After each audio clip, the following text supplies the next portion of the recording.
মজিদপুর ইউনিয়নে যে সভাপতি হয়েছে 100 ভোট দেওয়ার যোগ্য নাই, যে বেড়া সভাপতি হইতে রে এই বেড়া 28,000 ভোট কাটার শক্তি ওরা হে। আমার নিজাম ভাই একটা কথা বললে গেছে যে ইন্দুর এরিগাতে থাকে পানিতে মারি আর হাতে মারি, আমরা একভাবে না একভাবে মার মুইডা।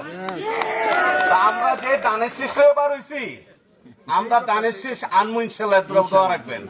আমরা দাঁড়িয়ে পারিছি, আমরা কোনো স্বতন্ত্র না, কোনো বাটপারি না, কোনো আমলিক না। আরে স্বতন্ত্র কিসে? স্বতন্ত্র বল ওই মানে আমলিক।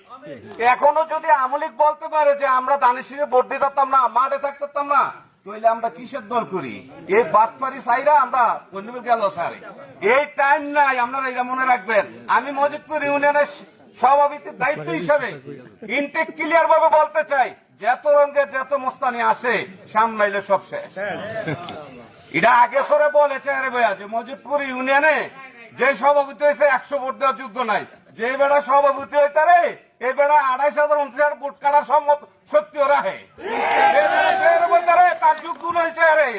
আমি চাই এই দানের শীষ অর্ধপক সেলিম বিয়ার না, এই দানের শীষ হয়েছে অর্ধপক খালেদা জিয়া এবং তারেক জিয়ার। এই দানের শেষ আমরা মজিদপুর ইউনিয়নে 100 পাস করবো, আমরা নিশ্চিত থাকেন ইনশাল্লাহ। আর এই ইন্দুর যে বলছে, ইন্দুর যদি এখন 12 হয় মাঠে দেখবেন 20 তারিখ 22 তারিখের পরের তো দেখবেন ইন্দুর কই যায়। আমরা এটা নিশ্চিত থাকেন এই ইন্দুর মাঠে নামতে পারবে না, মাঠে নামতে হবে আমলিক নামতারে। আরে আমরা স্বতন্ত্র আর কি, এটা মাঠে নামলে মানে আমলিক। আমলিক যদি এখনো নামতারে তাহলে আর আমরা বাইক ঘুমাই কেনতে, তারা বাইক ঘুমানোর টাইমও নাই, নামার টাইমও নাই। আমি ক্লিয়ার বলতে চাই, এখনো সাবধান, আমরা দানের শীষ নিয়ে মাঠে আছি।